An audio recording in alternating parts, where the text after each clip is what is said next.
So today for the video for this newsletter, I'm doing a core exercise. I feel like the last couple of videos I've done have been just slightly more gentle, more about mobility, and I kind of discovered this this movement, this combo of movements while I was teaching over the past couple of weeks, and I really liked it, and I think the people in the class did too, hopefully. So I wanted to share with everyone. So what you'll do, really simple, you're going to come on to hands and knees. And when you come onto hands and knees, you might want to first play around with a little bit of cat-cow so that you can sort of find what feels neutral. And neutral is when you have a sense that your rib cage is kind of aligned or stacked over your pelvis. Now in this position, you're not stacked because upright is really where you would feel a stacked position. But you just kind of want to feel that you're not overly arched and not overly rounded. And somewhere in between is fine. You're not looking for perfection. You're just looking to be aware and mindful about how you're placing your body. And it's not that one position is bad and one position is good. This is just the best place to start when you begin working on sort of training through the center of the body. And then you're gonna have your hands and your toes in contact with the floor. And you're gonna start by just pushing the floor away with your hands and your toes.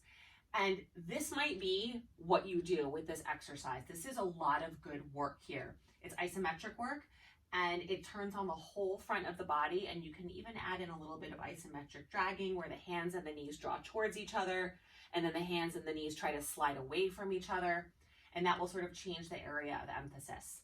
If you want to progress this a little bit, you'll keep pushing the floor away so much that your knees start to get light, and the knees will float up off the floor about an inch, and then lower down. And you can do that a few times, and the whole time, you're just still being mindful of the position of your spine and your pelvis to rib cage, right? So you're not going to drop into an arch. You're not going to round up into a cat. You're going to stay pretty neutral as you hover the knees. And I would maybe try hovering maybe 6 to 8 times, maybe holding for one cycle of breath each time you lift up. Now here's an interesting version, 2 interesting versions of that. And this is kind of really the point of the video. Is to work in some hip positions, different variation in hip position. External rotation, which is where I am, knees wide, toes together. I'm trying to find the best position to show you that.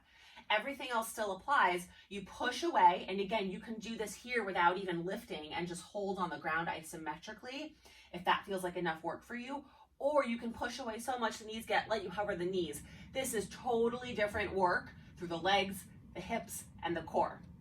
I encourage you to try it, and you will see how much the position of your hips integrates into what's happening in the center of the body. Again, this goes back to the whole thing. We like to think of our body as individual parts. No.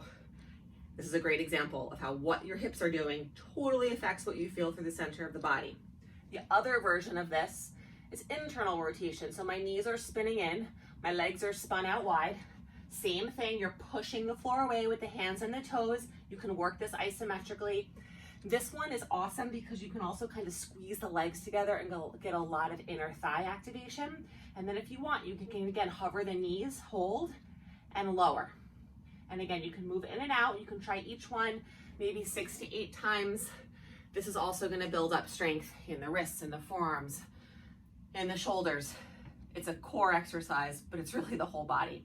So give it a try. Let me know if you have any questions, and thanks for watching.